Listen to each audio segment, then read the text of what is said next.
in your backyard. Texas Hill Country is Texas wine country.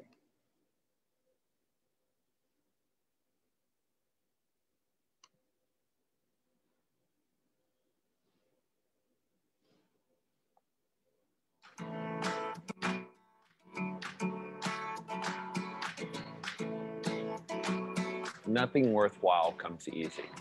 Every vineyard has a story out here. You don't get 50 award-winning wineries without passion, imagination, and hard work.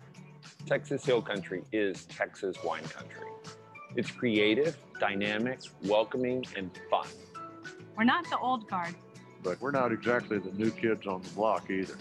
It's a short drive for endless opportunities. Bring the girls. Or the boys. The whole family or just the two of you? There's never a dull moment. And you might learn a thing or two. Don't forget to stock up. And whenever you're ready to come back, we're just down the road. See you soon. See you soon. See you soon. See you soon. Texas Hill Country Wineries.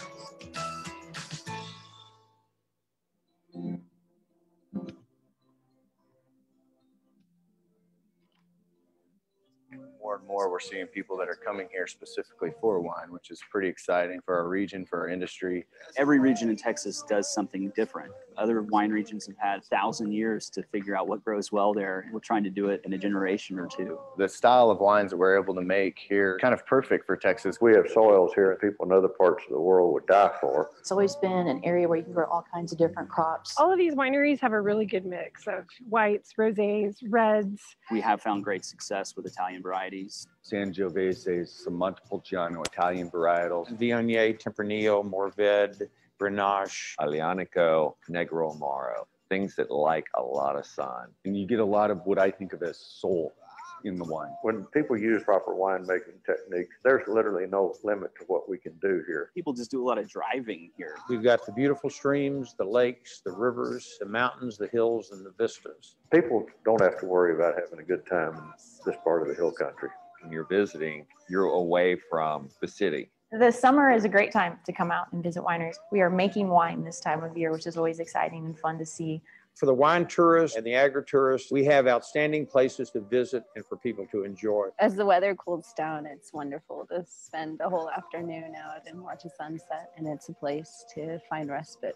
We have beautiful weather, almost year-round. We've got lots of great hiking paths. We're also home to a bunch of national and state parks, lots of beautiful wildflowers that are native to the area. If you're coming out to the hill country to have a great wine experience, definitely plan your trip. Really map it out and try something new that you haven't done in the area. This truly is arm-in-arm winemaking. It's just a little slice of heaven over here.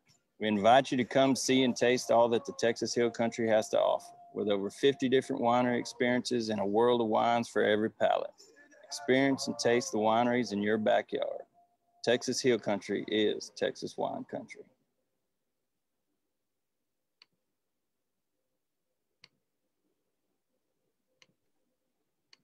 All right. Can you all see and hear me finally? Yes, indeed. Sorry about those technical issues. All right. Well, everyone, welcome. Good evening. And thank you so much for joining us for our monthly Hill Country Happy Hour. We just want to welcome everyone who's joining us live right now. And thank you to everyone who saved this and will come back later and watch this when you have some time. This is actually our 18th Hill Country Happy Hour, and we've been hosting these live events since April.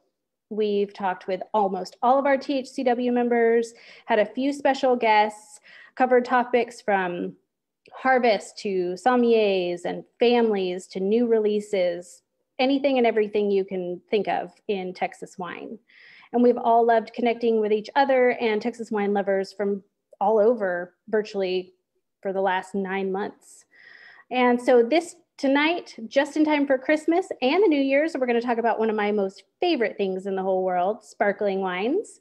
We have a really great panel who's going to share some of their sparkling wines and hopefully get us all in the mood to celebrate a little bit more this holiday season.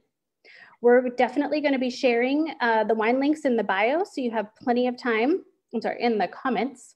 So you have plenty of time to go order online or go out and grab a few of these bottles before Christmas or New Year's. And we do have a number of other THCW members who make sparklings. So we hope that you can check those out as you're looking.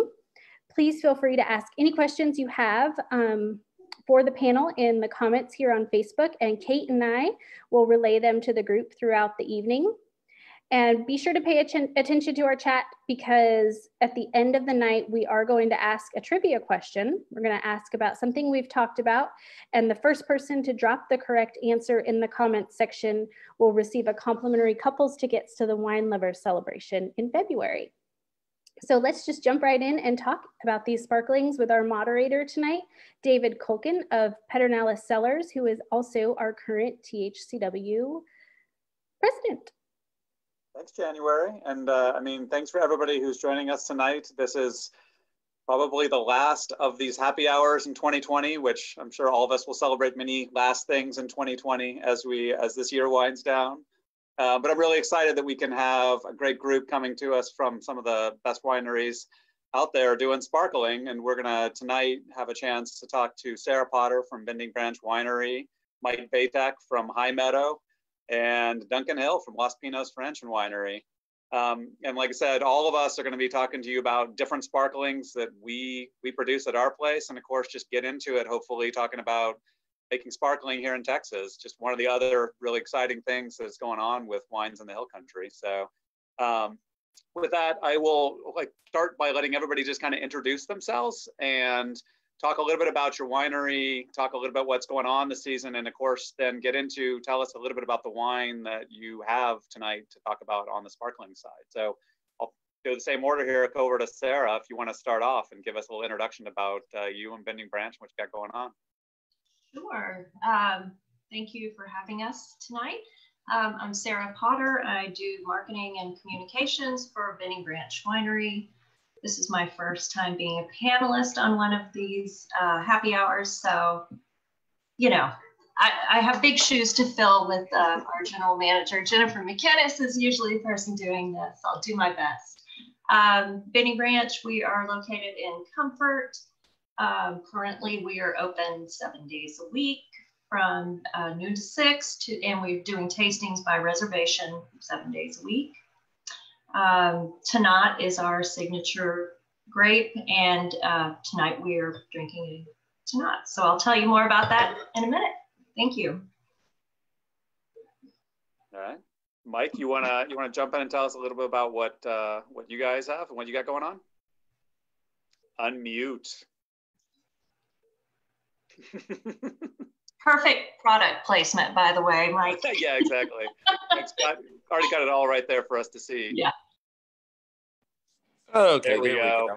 Thank you, January, for muting me. But hello, everyone. My name is Mike Batek. My wife and I own Meadow Winery, and we love Italian wines. So we specialize in a lot of Italian things over here. We have on our estate Montepulciano planted, Negro Amaro, Aglianico, Rafosco, and a little bit of Tempranillo, because who doesn't like a good Tempranillo in Texas? But today we're talking about sparkling. I have two. I have the Piano de Bolé, which is Aglianico Rosé, Petnat Dirty Style. Then I also have our High Albert Cuvée, which is a Mourvedre Rosé blend with Viognier. Both of them bone dry, delicious.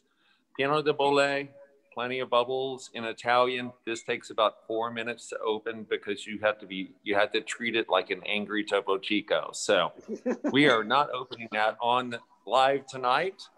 We will be sipping on the High Albert Cuvée. So. But we're right down the road from Pedernales Cellars in High Texas, between Johnson City and Fredericksburg. So we'd love to have you all come out, but don't come out on Tuesday. That's when we drink beer and relax. Awesome. And Duncan, tell us a little bit about Los Pinos. Yeah, so we have a Fredericksburg tasting room. The easiest landmark is it's right across from Allstat Brewery. If you look across the street where the little red building. Us and Wedding Oak have a tasting room over there, but we're actually an East Texas winery. We were one of the first East Texas wineries, been around for about 20 years. And we make the wine in a little town called Pittsburgh, Texas, which is in the Piney Woods region of East Texas. It's right there by Louisiana and Arkansas. It's way up in Northeast Texas, hence the name Los Pinos, the pines. But yeah, we're really excited about this sparkling. We've only ever done one other sparkling, and it was good, but it wasn't anywhere near this good. This is kind of a collaboration our winemaker Arnolfo Perez did with Texas Custom Wine Works. And it's a bit of a mystery because on the spec sheet I have, which I write those, so this is my fault, but it just says Gewürztraminer, and it's definitely pink. So there's a little bit of mystery red in there, and it does say blush on the label. My palate is telling me Grenache. I'm getting a lot of like bright red fruit notes. But yeah, it's a 2017 vintage, and it's really bubbly. And just to give you guys a clue of how excited I am about this conversation, behind me here is my favorite piece of art in the house, which is a vintage Taittinger ad I found at a thrift store in Gonzales, Texas. My intro into the wine selling biz was for a French importer. And so I got to taste and drink a lot of champagne in my day. And it's definitely bubbles. If I was on a desert island and could only drink one kind of wine, sparkling would certainly be it, hands down. So pretty stoked to hear about everybody's wine tonight. Cool. Well, and I'm like tonight as well, I have a rosé. We've only been doing Pet Nat maybe for about 3 years. And this is our Shula, which is spelled like Kyla. And that's a Swedish thing. You'll have to ask my sister about that because that is just how that actually pronounces. But it is meant to be cool and refreshing. That's kind of what that name is referring to. And it is the style we're doing similar to what Mike is talking about, a Pet Nat. This is meant to be more of a clean style. And I'm going to let Mike kind of explain some of those differences, like in how, in the case of like a Pet Nat is made, how we do that. But we do ours typically from the Hill Country block. And this year for the vintage I'm tasting, it's coming from our estate block from a Tempranillo. So this is a rosé style. It's been in bottle now, I guess we're looking at about a year and some change, but it's just starting to settle down, still very explosive. So I actually had to go to the other room to open this over the sink, which is the case generally with most of our Pet Nats. So, but again, really refreshing and light, and yeah, a good one. This one I'll have open again for New Year's Eve. And one of the things I think, like, as we go, I'm gonna go back around now and let you guys describe a little bit more wines are made, and just kind of help, like, kind of give people an idea of some of the styles of different rosés that we make here and what sort of traditional style that some of them refer to as well.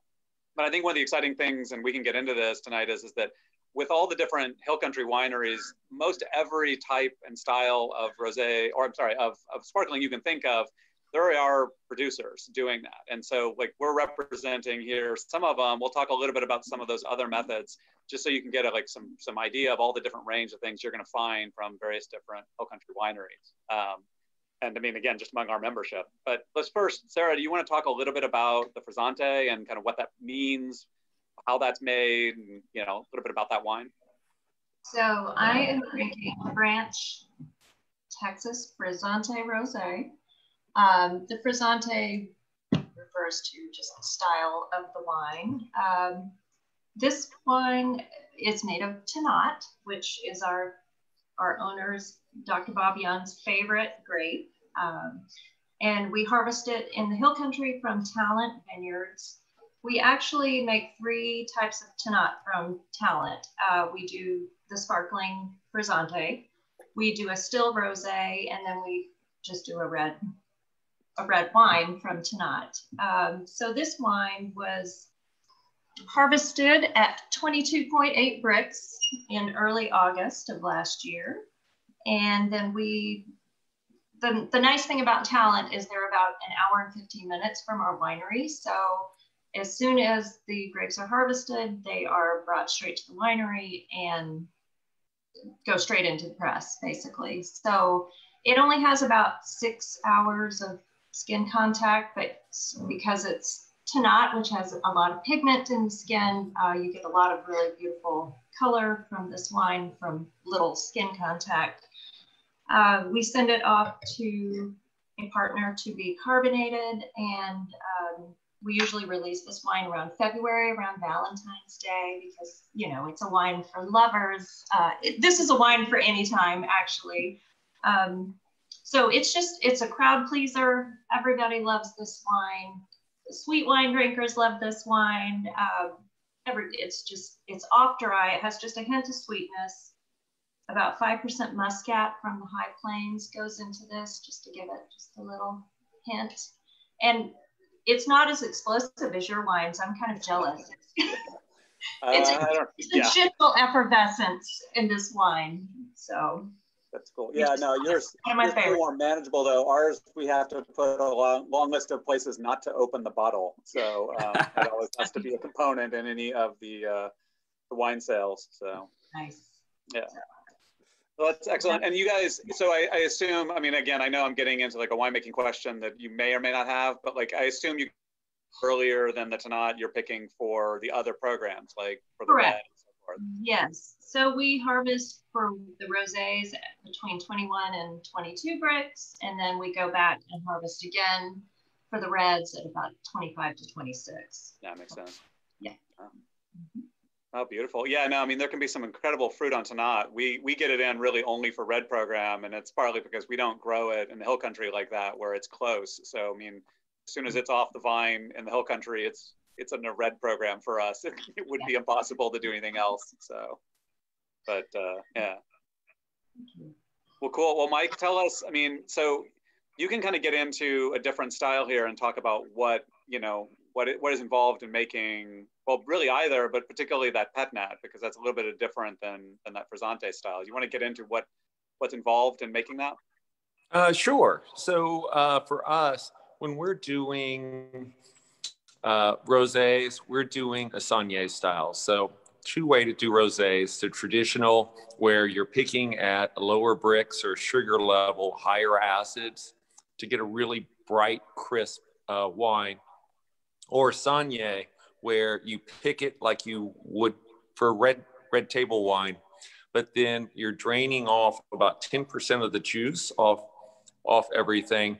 It concentrates your reds, and then you can make a rosé from there, but it has a little bit more structure than the other would. For us, like on the Piano de Bole, I'll just shake it up a little bit and you'll see all the dirty style.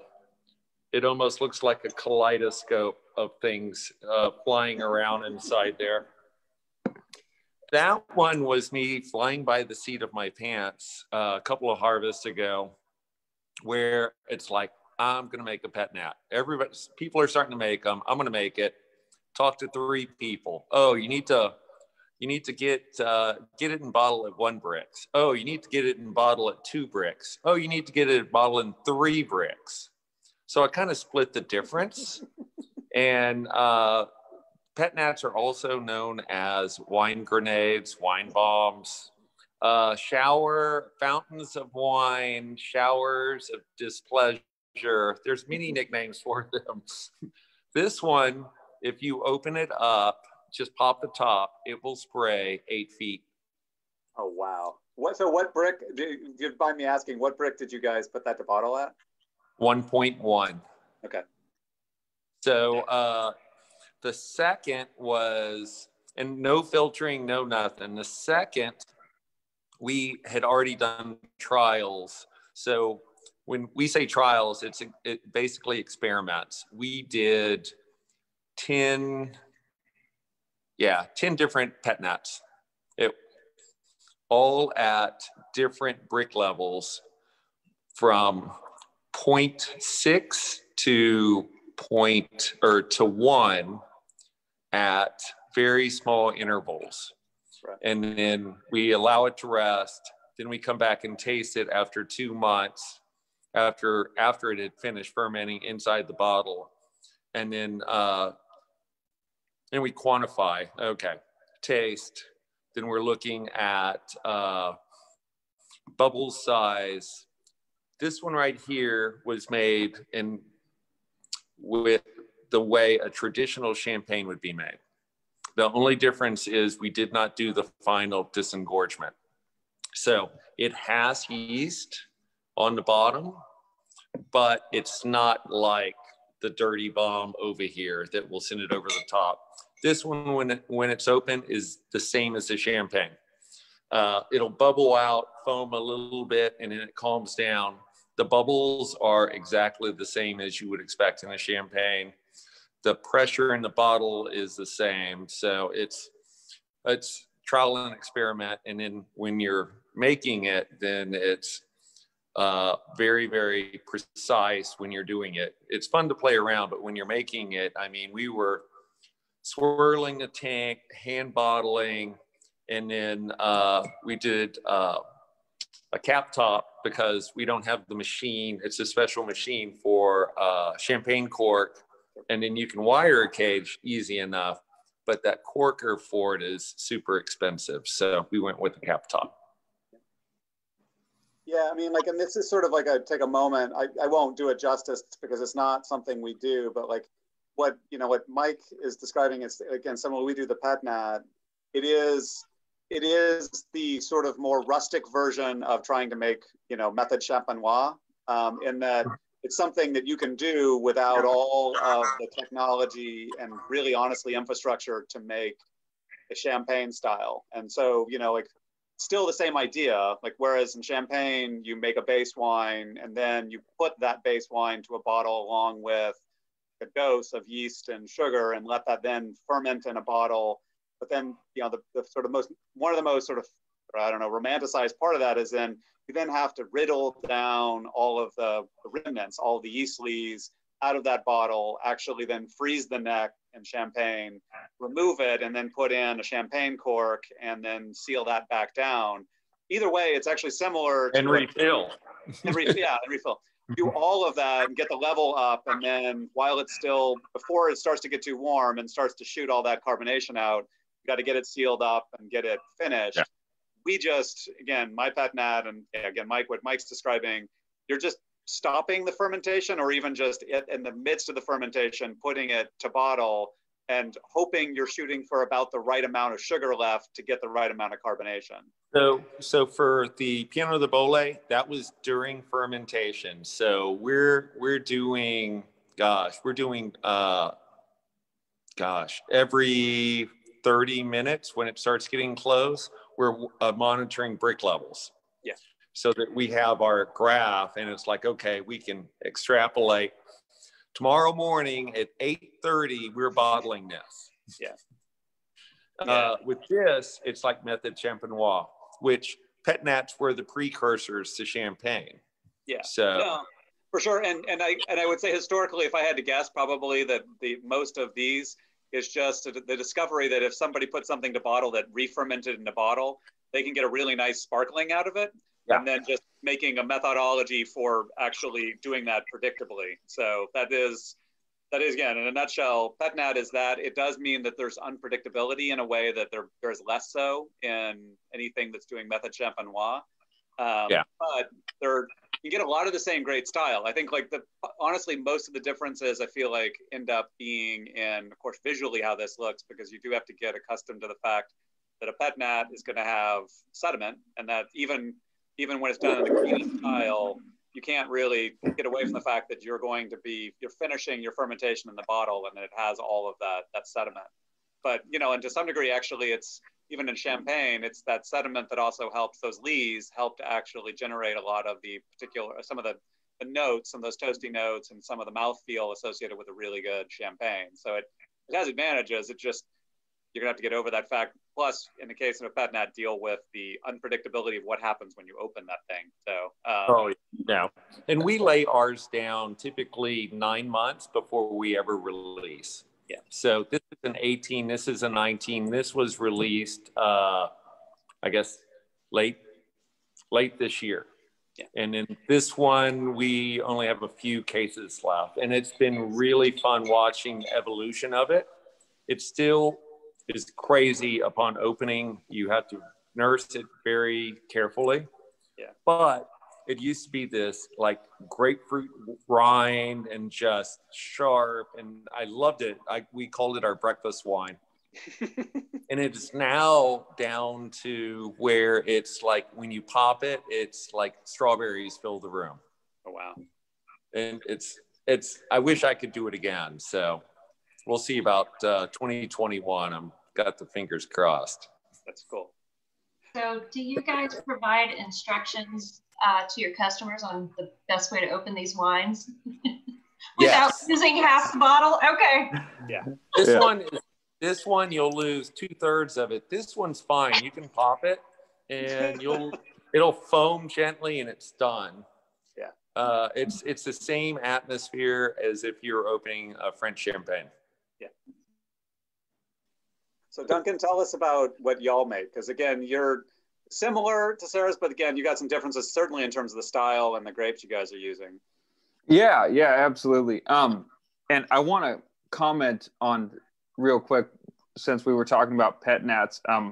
When I used to work in a very hip wine shop, a lot of what we would call the wine hipsters, the young like bartenders and stuff, they were crazy about pet nat. And they wanted those lees. They wanted to see those dead yeast cells in the bottom of the bottle. They weren't interested. That was not cool enough to have a clarified pet nat. So you might have a market for that if that's the way you're doing it. But yeah, ours is more the easiest analogy for wine drinkers is it's what I refer to as Prosecco style.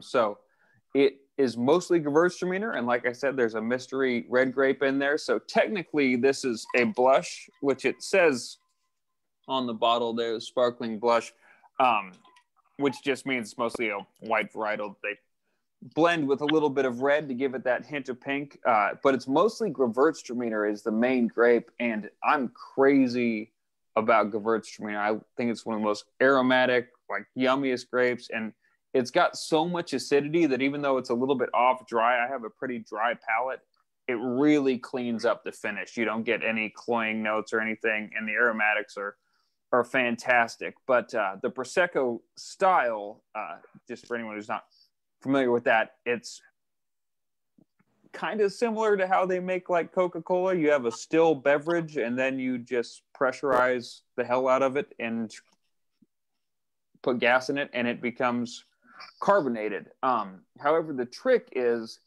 and you'll notice, like if you buy a lot of grocery store sparkling wines at different price points, usually the more you pay, the more bubbles you're going to get. You can notice that with any sparkling beverage, really, like Topo Chico versus something else. And the more bubbles, usually the better. It's a more enjoyable experience. And they really, like I said, I'm crazy about champagne and have got to drink a lot of it, but there is, you can't really tell, but there's just some like tiny, very champagne-like bubbles. I was really, really impressed with this when they first brought it to me. So that's kind of the nuts and bolts of the varietals and how they make it and all that stuff. Cool. Yeah, no, I mean, like I said, we have tried a couple of those where we've had other folks who have the equipment to do carbonation like that, and you can really do a very nice, delicate style. And that's, I mean, a lot of the sparkling that folks find, that's how that's done. And we actually got an interesting question because someone asked online, is there interest in getting equipment for doing champagne style corks? Because that was mentioned specifically that, like, you know, that in and of itself is expensive. And what I do know is that there have definitely been, as this industry is growing, there's definitely been interested in actually having champagne sort of the full services associated with making champagne. You know, because after all, if you've gone out and you've visited other regions, and particularly, let's say, if you've gone up to Northern California, you'll see a few producers where it's all, you know, they've fully invested in making it in-house. It turns out that a lot of other folks that you see are making it are also using facilities that will go and do that. And that is what I know a number of people have been looking at here in Texas, because up till now, there are a few method champenois, like, you know, wines put to bottle here in the state. A few folks I know, like William Chris, have done it at their place. Like recently saw they still had some of that pouring, so that's still out there. And I know that Kim McPherson up in the High Plains has done it at his. There may be others, and I'm not aware. But then, Heath Sparkling, who's one of our members, they're doing it. And by and large, right now, they do have to send it out to one of those producers on the West Coast. So they're making all their base wines here, and then having that, a producer who can then do the champagne part of that process, do that and send it back to them. But I won't be shocked if, it's either because we have somebody who invests in it here and provides a facility where we can take our wines to go and then do that next step, or a producer who's really interested in making that investment for themselves does it, because it's kind of just a scale thing. It's very expensive. Like we don't seriously look at it, because we make 100 cases of this right now. It's a very enjoyable thing we can do direct in the tasting room. But, that equipment is a lot, like, to put it mildly. Yeah. You can do a small scale line, but it's hard to justify once you're really going to start investing. It's worth just going to really do, something at scale at some point. So, yeah, I looked at a small, very, very small for forced carbonation, where you have the tank where you can pressurize, and then a manual line. It was $50,000, and you're still using cash. It didn't have a cork or anything. It was just going to enable you to put the wine under pressure into bottle and put a cap on it. So the semi-automatic was $100,000, and that's just forced carbonation. That's not even at the Champenois, where you have your riddling racks and your cages, where everything's being turned and jostled, so that the lees are turned and the bottle is flipped, flopped, and moved about. So it's always getting all the flavors from the yeast and a little bit of the bits.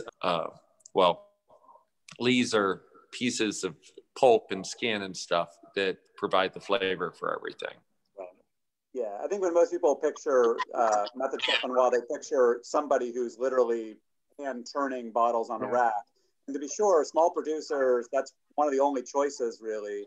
But most of the method Champenois wines you're getting from Champagne or elsewhere, it is done in an automated way, just because at scale, that's really tough to keep up with. And so, like, that is, again, another big investment. But I do absolutely know of, like, right now, 2 groups in Texas that are looking at the prospect of putting that in. And so I do think down the line, you're actually going to see a good bit of this, because, it is one of the things right now. We're making things like these styles of wines, the Frizzante, and making like some different forced carbonated ones, because it's what we can do and doing pet nats. But I think, everybody wants a sparkling. It's an easy seller. Like at our place, we typically don't do it.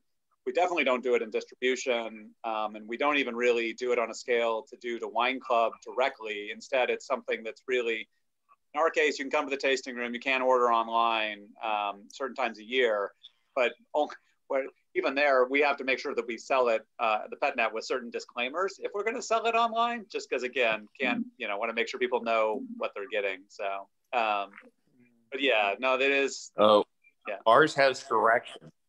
Oh, do you? Yeah. We put a little direction sheet taped onto the neck of the Piano de Vole just for that reason. Yeah. One of my best friends lives over in Lakeway, Texas. He knows how to open it. He just forgot, opened it one afternoon, hit the ceiling. Half of his kitchen is covered. The coffee machine is covered. He's covered. Yeah. And I get the text, as soon as he drips dries, and he's just a lot of words that I can't mention on this video. Yeah, I'm surprised you don't make him sign a waiver from the descriptions that I'm hearing. Yeah, no, our preference is mostly we open them and just pour by the glass. But of course, this year has been not a year for a lot of pouring by the glass. So that probably, I want to believe 2021 will be a lot more of that. So that'll be hopefully something we can all celebrate together. But it's crossed. Yeah, and actually to that end, I kind of go around. Sarah, can you want to talk about, like, where do you sell this? Like, if folks want this for the season, where can they get it? Yeah, so this wine, typically by this time of year, we would be sold out, but 2020, and it's not in distribution, so you can only get it at the winery or online at vineyardswinery.com. So yeah. And Mike, what about you guys with yours? So these are pretty much, you can buy it online, come by the tasting room, of course. And then if it's a specialty shop near you, I mean, if you ask them, we're carried by favorite brands. All you have to do is like, oh, I'd really like this wine here, and it will magically appear in about a week or two. Perfect. And what about you, Duncan? Yeah, so the best way, if possible, is either of our tasting rooms. That's where most of it's at. So Pittsburgh and Fredericksburg. You can order it online.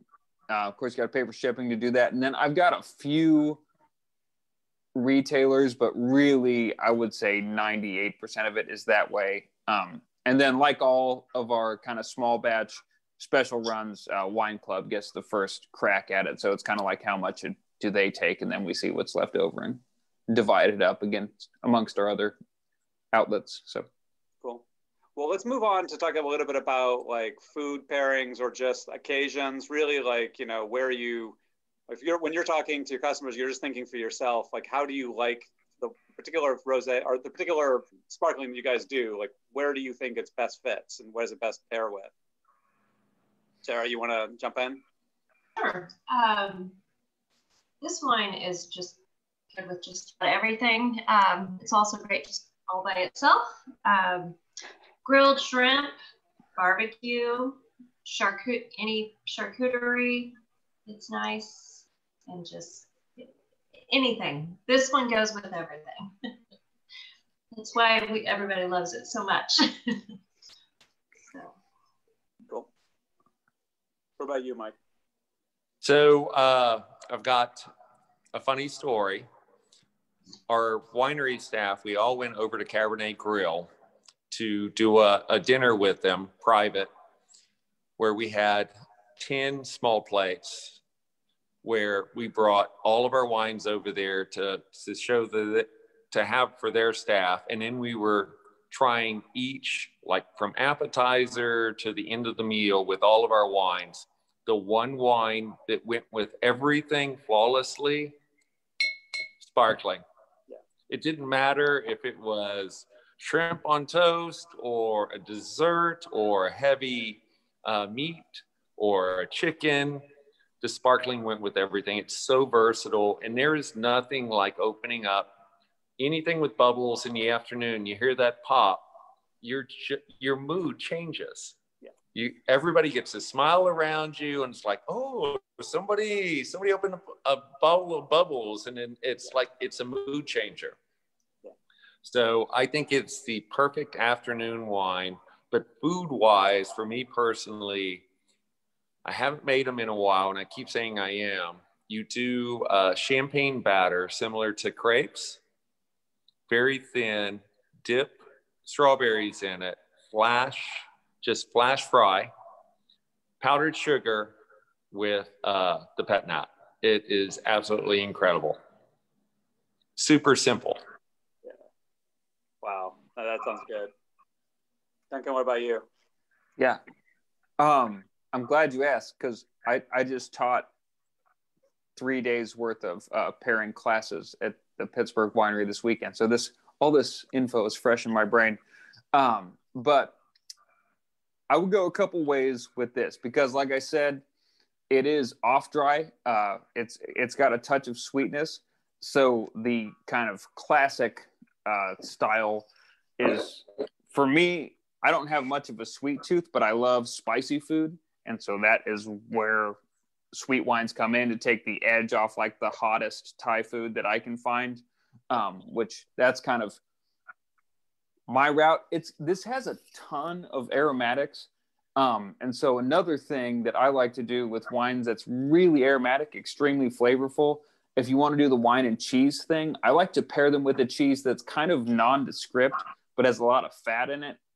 Like brie is kind of a go-to because all those flavors just cling to the fat, and it just really kind of lengthens the finish of the wine. So that's my wine and cheese pairing. But like Mike was saying too, just these pair with, Wednesday afternoon, just fine.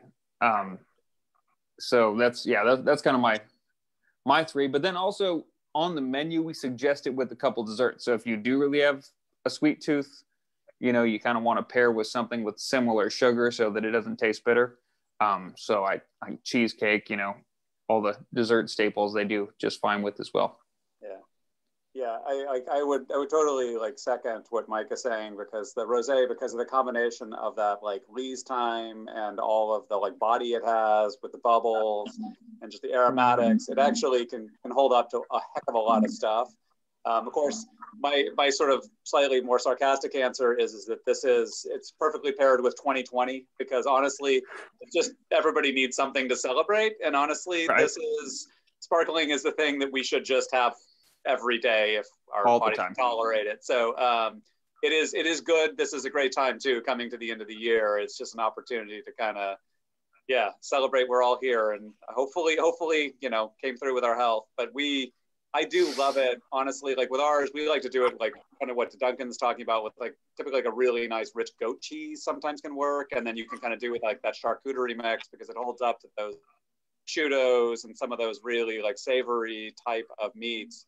It can be just a wonderful pairing. The acidity is really crisp on a rosé like this, or again, I keep saying rosé because it is. All of ours are rosé styles, but on a sparkling like this, and it just, it just really does. It does hold up. So this is the time, everybody, go get your sparklings now, because we all have to be ready to really send out this year. So to that point, I want to mention one of my favorite quotes I've heard a lot of great things said in my time in the wine business. But when I used to work in the French wine business, the guy who was in charge of our importing was talking about our champagne producer. And he looked at me and he looked at his watch and he said, "I have to do math." And his English wasn't great, but he said, "I have to do math when I call champagne, because if you get them after lunch, toasted." It was how he put it. And so don't ever feel bad about drinking champagne or any bubbles in the daytime, because that's exactly what they're doing. Yeah, that's awesome. I died. It was hilarious. That is awesome. And by the way, as we get down, I actually have a question for all of you in a second, but one thing that just kind of chimed in is, just so people know, we're getting down near the end here. What are the hours at this point, you guys, for the holidays? When are you open? And I mean, anybody just chime in. So for us, we're closed Christmas Eve, Christmas Day, New Year's Eve, New Year's Day.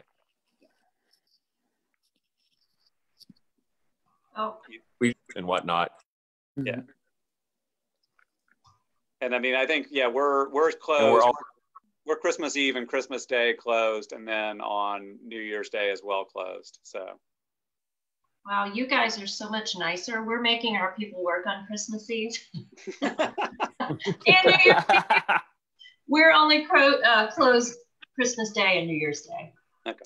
We're 7 days a week operation right now. Yeah. I believe we're the same, but do check the website for that, because I'm not in the tasting room all the time anymore like I used to be. Yeah. But I know last year it was Christmas Day and New Year's Day, and then we are closed on Tuesdays and Wednesdays. So I just have a question for all you guys, because we're obviously a young industry, but I feel like actually sparkling is something that we're even younger with, really. And it's we sort of addressed some of the reasons why that is, that it's not something that you first really start typically making still wines, and then you kind of move on to decide paths like this to do sparkling. Do you guys have in any of your wineries have ambitions and plans for other types of sparkling you think you might do, or other projects or ideas that you're thinking you're going to go into? Yeah, we actually talked, and I'm not saying this is going to happen because it hasn't yet, but we've talked fair amount about a canned sparkling, because I think that's awesome. I remember when Underwood first came out, and there's a lot of wineries that do a good job of that. And I think canned wine is a really, really neat thing, especially because my wife doesn't drink wine, so I usually have to drink the whole bottle if I open it. So cans are it's a safer option sometimes. But we have talked about that, but my hunch, just based on how the category is exploding across the world, I mean, sparkling and rosés and as well are just like on fire everywhere. I would guess that you're going to see a lot of expansion in the sparkling program and anywhere that makes wine. Yeah. So David, in 2019, we did a French peasant style. It's a piquette. So piquette is, and this, when we say peasant, after you finish fermenting a red wine, you're left with skins and seeds after you press all the wine off. Well, the French peasants would take that, put water to hydrate the skins back up, allow it to ferment for a couple of days, a day, depending on who was doing it. And then they would press that back off to make piquette, which is almost like a wine seltzer, naturally. That's cool. So we did that for 19. We did a 24, 48, and 72 hour fermentation before we racked off. We sent our experiment into Wine Business Monthly, and they hold a technical forum every spring. And out of 2,500 submissions, we were one of 20 that were accepted this year before lockdown. And it was pretty funny being the only Texas winery in this group of technical winemakers. And it was hilarious, absolutely hilarious. But it was like a seltzer, but completely natural, a lot of fun. We thought about doing it, and then 2020 happened. And, you know, I remember, right? You guys had an article out about that, right? Like yeah. No, that's cool. I mean, it's cool to see. Because I've heard you, and I've heard like John and a couple other people who have done piquettes, and it's cool to see that. I mean, is that something that people will be able to buy soon, or is already out there? You know, if we do it, it would probably be for Wine Club. We would keg it just because we know how to do it, and we've done all the experimentation. I don't want to do canned wine. I don't want to compete against seltzers. I don't want to be, bruising shoulders against White Claw. I bet you can find some ways to sell that you don't have to be out there quite in that company, but I can keg it, and we're looking at opening up a Wine Club only lounge area this next year if we don't get shut down again. Yeah. And that would be one of the things after harvest that we would love to be able just to have on the back patio, just pouring for fun. Yeah, no, like we've talked about doing like a Vino Verde style. And I mean, for that, actually, the carbonation is so low that, I mean, that like when we've done like little small batches of this, all we're really doing is chilling a wine down to a really near freezing, and then just putting carbonation in, just bubbling CO2 into the wine. And a lot of that goes into solution, and we bottle cold. So it just has a light carbonation on the finish, but definitely we like that idea for we'll probably do that for Wine Club at some point here, just to have, again, in the middle of the summer. It's the kind of thing where a little small release, and it's, like Doug Lewis and the folks over Lewis Wine have done that and to a great extent. And so, I mean, there you can get most years of Vino Verde, and it's really beautiful. It's certainly just a really nice, in hot weather, it's a nice pleaser, because that little touch of carbonation, the nice crisp acidity, it's an easy drink. So, but it's cool. Bubbles all around. So, one last question is that you guys are all like, we don't normally have this with the groups that do these like happy hours, but all of y'all are in distribution. Do you ever have any interest or thought of ever putting sparkling out to restaurants or retail? So we've done it to individual restaurants. Yeah. But it's typically their farm to table, smaller production as far as, it, and they enjoy the natural aspect of the product. Yeah. But for widespread distribution, I would never make enough of the Piano de Bole, and I wouldn't trust people to open it correctly. This one would be fine, but it's also one that I don't do large production. We have stayed a certain size because I want to be involved in everything. Sure. And if we go big, then I lose control, and it's not something I ever want to do. I want to have my finger in everything. Control freak. We'll see if that continues to work for you. What about you, Duncan? You guys? Yeah, so ours, the last time we did a sparkling, the only other time we did a sparkling was in distribution, and that was in 2014.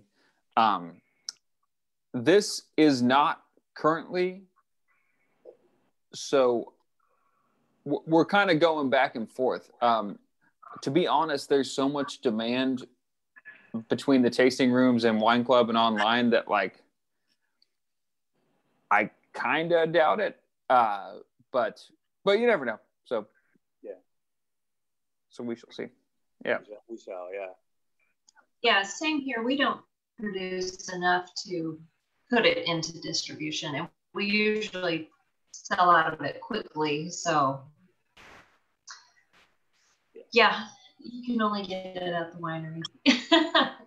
Yeah, no, we have yet to do it either, and honestly, it's like some of that is what you guys are saying. I mean, it reflects that the Hill Country on this front, like sparkling, is mostly small scale. So I mean, it is generally a winery direct exclusive. If I could guess though, like both because of how this category is expanding, but also just because I think after we all get like more years under our belt, you probably are going to see more, because other than William Chris's Pet Nat and a handful of others that I'm like the Vino Verde, I know for Doug, not much that sparkling has made it in any meaningful amount in distribution. It's still typically seasonal given what we make, but I really do think you're going to see more as you have tasting rooms coming along. He's Sparkling being the first and most obvious, where we have a fully dedicated sparkling house, and I think especially if the production for doing it kind of finds a home here, yeah, look forward on the horizon. I do think that that's going to be something coming out of Texas that, I mean, the demand is there. Like, and that's, I know if it's like y'all's experience is that if we have it available in the tasting room, especially like for, well, I mean, a big stretch of the year, it moves very quickly. But again, we don't make enough to have it be like an always in the lineup kind of an option. So, yeah, I also feel like having made the terrible decision of managing liquor stores for part of my life, that sparkling in general, it's become really hip. It's a lot of the younger generation that's really kind of igniting the trend that the category is having, and they want the stranger stuff. So I think a Texas sparkling is an asset. When I would see a lot of like young bartenders in Austin coming into my stores, they wanted grower champagne. They didn't want Moet Chandon or whatever, or they didn't want Dom. So I think like really good Texas sparkling wine, like that could be a really cool thing to distribute once we all figure out the best way to do that and make it make sense business wise and everything. So yeah, for now, folks, go online, order it now. Come out these last few weeks in the holidays and come grab it, because it's enjoyable, and again, pairs really well with 2020. So it does. I see we have January back. Do you I am back, yes.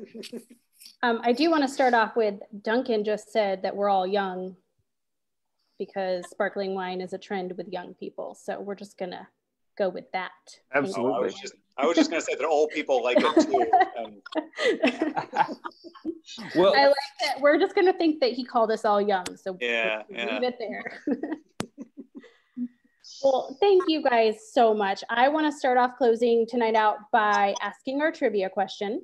So if you were with us when we first started, we mentioned to pay attention to all of the chat tonight, and we would be asking a question that was, you know, what the answer was mentioned at some point. So the question is, how high did Mike Batek say his pet gnat will shoot in the air when opened? So whatever that answer is, please drop it in the Facebook comments, and the first person to get that answer correct will win a couple's ticket to the Wine Lovers celebration in February. So how high did Mike say that pet gnat shoots in the air? I'll throw in a bottle of pet nat too. Oh, awesome. Oh. Mike, you're not going to do a demonstration? No. Right. This could go No, viral. I'm not getting the mop out. No. Yeah, no, that would be a good mic drop if you just do that and then probably just fritz out your audio visual here. we are wrapping presents tonight. I am not mopping tonight. That's awesome. Well, thank you, David and Sarah and Duncan and Mike and Kate, as always. This was such a great time to talk about and share your sparklings with us. And like David said, jump out there, jump online, go out and visit the wineries. We dropped everybody's links in the Facebook chat. Like I mentioned earlier, a number of our wineries and everybody talked about a few of our other members that have sparklings. So if you are looking for something perfect to celebrate, please grab a bottle or two to share and celebrate this time of year. I also dropped January. Yeah, Mike. Don't be shy. Case purchases are the way to go. Right? Good job, Mike. They are. Friends are coming One-stop over. shopping. Are friends coming over this year? I don't know. But you can drink it all year round. So we're going to have lots to celebrate in 2021. Well, and thank you, January. Thank you. Everyone. Making all of this possible. Yeah, always So, a pleasure. Thank you so much. I also dropped in the holiday hours for all of our THCW members in the comments. So please check those out if you're planning to visit everyone. We will be back here in January, and I'm just going to throw this out now. I'm going to probably ask Kate LaFleur. She's next to me on the screen to host that one, because we get to host and honor our 2020 Texas Hill Country Wine Industry Scholarship Award recipients. And as everyone on this call knows, I cry every time. I will not make it through. And so it is the coolest part of my job. And I'm going to cry now. So I really hope that you look out for that in January, because we get to honor these kids and talk about their journey in Texas wine and all that they are planning. It's really, really neat. So hopefully you'll join us there. In the meantime, have a safe and happy New Year and Merry Christmas, and we will see you in 2021. Cheers, guys. Thanks for having me. Cheers. Thank you. Thanks, y'all. See ya.